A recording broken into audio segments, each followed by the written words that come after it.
ધોરણ 9 વાર્ષિક પરીક્ષા 2023-24 વિજ્ઞાનનું પેપર કેવું પૂછાવાનું છે એનું પ્રશ્નપત્રનું પરિરૂપ આપણે જોવાના છે. 3 કલાકનું પેપર 80 માર્ક્સમાં જે પૂછાવાનું છે એ કેવું હશે. તો સૌપ્રથમ વાત કરીએ આપણે 16 આપણને હેતુલક્ષી પ્રશ્નો, 10 પ્રશ્નો આપણને 2 માર્ક્સવાળા એટલે 20 માર્ક્સ, 8 પ્રશ્નો 3 માર્ક્સવાળા એટલે 24 માર્ક્સ અને 5 પ્રશ્નો 4 માર્ક્સવાળા એટલે 20 માર્ક્સ. સેમ આપણને કેવું છે, જે ગણિતનું હતું એ ગણિત જેવું જ આપણને વિજ્ઞાનમાં પણ પૂછાશે. કયા ચેપ્ટરમાંથી કેટલા માર્ક્સનું છે એ પણ જોઈ લઈએ.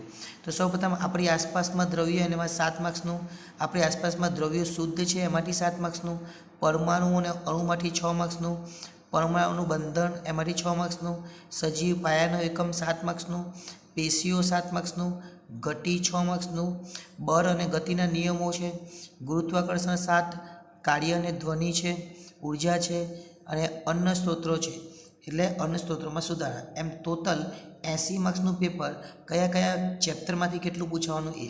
ત્યાર પછી આપણે એનું માળખું જોઈ લઈએ અને પછી કયા ચેપ્ટરમાંથી શું પૂછાય એ પણ જોઈશું. તો પહેલાં આપણને જે પૂછાવાના છે એ 16 હેતુલક્ષી પ્રશ્નો. એમાં શું પૂછાય?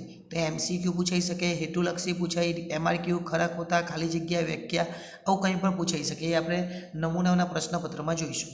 ત્યાર પછી વિભાગ બીની અંદર આપણને ટૂંકા પ્રશ્નો પૂછાય, એટલે કે 10 પ્રશ્નો પૂછાશે, 2 માર્ક્સનો એક, એના 20 માર્ક્સ. 17 થી લઈને 24 સુધીને 3ની અંદર આપણને આંતરિક વિકલ્પ આપવામાં આવશે. ત્યાર પછી સીની અંદર આપણને 8 પ્રશ્નો, એકના 3 ગુણ એટલે 24 માર્ક્સનો વિભાગ રહેશે. એમાં 2ની અંદર તમને આંતરિક વિકલ્પ આપવામાં આવશે. ત્યાર પછી ડીની અંદર 5 પ્રશ્નો, દરેકના 4 ગુણ એટલે 20 માર્ક્સ અને 2ની અંદર આંતરિક વિકલ્પ આપવામાં આવશે. હવે આ ખૂબ જ અગત્યનું છે, આને સમજવાનો પ્રયત્ન કરજો. જો આ સમજી ગયા તો વધારે ડિટેલમાં તમને બહુ જરૂર પડશે નહીં. ચાલો તો આપણે સમજી લઈએ. 80 માર્ક્સની આ જે વાર્ષિક પરીક્ષા છે એની અંદર વિજ્ઞાનનું ધોરણ 9ની અંદર 3 કલાકના પેપરમાં બ્લુપ્રિન્ટ કેવી છે એ સમજવાનું છે. ચાલો સમજવાનો પ્રયત્ન કરીએ. કયા ચેપ્ટરમાંથી 16 MCQ પૂછવાના. તો જો અહીંયા 16 હેતુલક્ષીમાં 8 અહીંયા છે, 8 ને 3 11, 11 ને 4 15, 15 ને 1 16. એટલે તમે જોઈએ આપણી આસપાસમાં દ્રવ્યમાંથી 1, દ્રવ્યો શુદ્ધ છે એમાંથી 2, પરમાણુને અણુમાંથી 1, સજીવ પાયાનો એકમ એમાંથી 1, ગતિમાંથી 1, બળ અને ગતિના નિયમો એમાંથી 1 અને કાર્ય ઉર્જામાંથી 1. એટલે ટોટલ 8 અહીંયા ઓબ્જેક્ટિવ થયા, નોલેજ એટલે કે જ્ઞાનને લગતા. સમજણને લગતા 3 આપણને હેતુલક્ષી પૂછાશે. એમાં એક પરમાણુમાંથી, એક આપણને પૂછાશે સજીવ પાયાનો એકમ એમાંથી અને એક ધ્વનિમાંથી. આપણને એપ્લિકેશન ટાઈપ એમાંથી જે છે એમાંથી આપણને પૂછાશે 3 એક વાક્યવાળા. કયા કયા? તો પરમાણુ અને અણુમાંથી, ત્યાર પછી કાર્ય અને ઉર્જામાંથી, ત્યાર પછી ગુરુત્વાકર્ષણમાંથી અને કાર્ય અને ઉર્જામાંથી. પણ અહીંયા તમે જોઈ શકો છેલ્લે એક આ પણ છે, અહીંયા અન્ન સ્ત્રોતનો સુધારા એમાંથી પણ એક છે.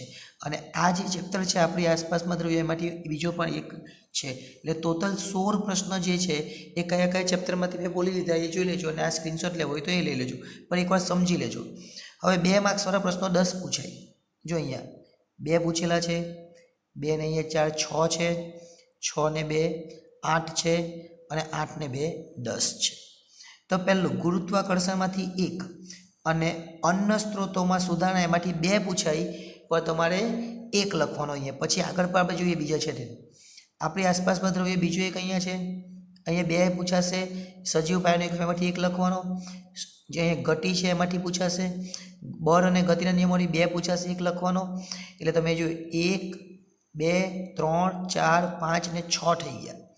ત્યાર પછી 6 પછી અહીં જોઈએ 7 છે અને અહીંયા 8 છે, અહીંયા 9 છે ને અહીંયા 10 છે. અને આ જે ફૂલરીવાળા જે છે એમાંથી શું થશે, આપણને 2 પ્રશ્નો પૂછે, 1 લખવાનો રહેશે. કયા કયા ચેપ્ટરમાંથી એ જોઈ લેજો. જો પરમાણુનું બંધનમાંથી આ છે, પરમાણુનું બંધારણ. ત્યાર પછી આ એમાંથી છે ધ્વનિમાંથી છે, એટલે એ જોઈ લેજો. 3 માર્ક્સવાળા પ્રશ્નો. તો 3 માર્ક્સવાળા પ્રશ્નો અહીંયા 3 છે, 3 માર્ક્સવાળા પ્રશ્નો અહીંયા 4 છે, એટલે 7 થયા અને 1 8 થયા. કયા કયા ચેપ્ટરમાંથી? તો પરમાણુ અને અણુમાંથી છે, સજીવ પાયાનો એકમ એમાંથી છે અને પેશીમાંથી 2 પૂછાય, 1 લખવાનો, એટલે 3 થઈ ગયા. ત્યાર પછી 1 છે આપણી આસપાસમાં દ્રવ્યો, ત્યાર પછી આ છે ગતિમાંથી 1 છે અને ધ્વનિમાંથી 1 છે. અને આ બાજુ પર જોઈએ તો આપણી આસપાસમાં દ્રવ્યો શુદ્ધ છે એમાંથી 1 છે.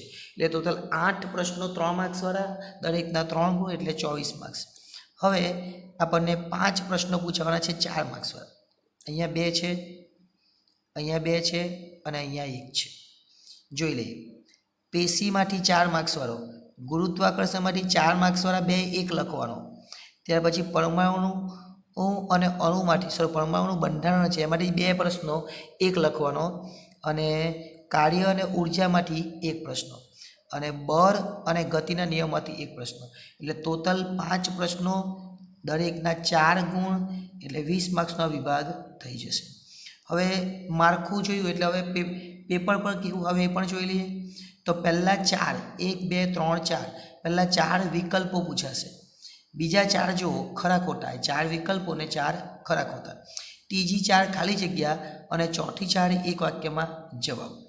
વિભાગ બીમાં તમે જોઈ શકો 2 માર્ક્સવાળા પ્રશ્નો કેવા પૂછાય અને ક્યાં અઠવામાં છે. જો 18ની અંદર અઠવામાં છે, 20ની અંદર અઠવા છે, 22ની અંદર પણ અઠવા છે. ત્યાર પછી વિભાગ સીની વાત કરીએ તો વિભાગ સીની અંદર કયા કયા પ્રશ્નો છે એ પણ જોઈ લેજો. આપણે એકવાર જોયું જ છે.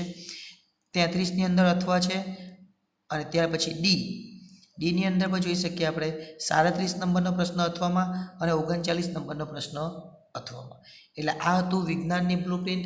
ગણિતની બ્લુપ્રિન્ટ માટેનો વિડીયો બનાવ્યો છે, એ ન જોયો તો એ પણ જોઈ લેજો. આભાર.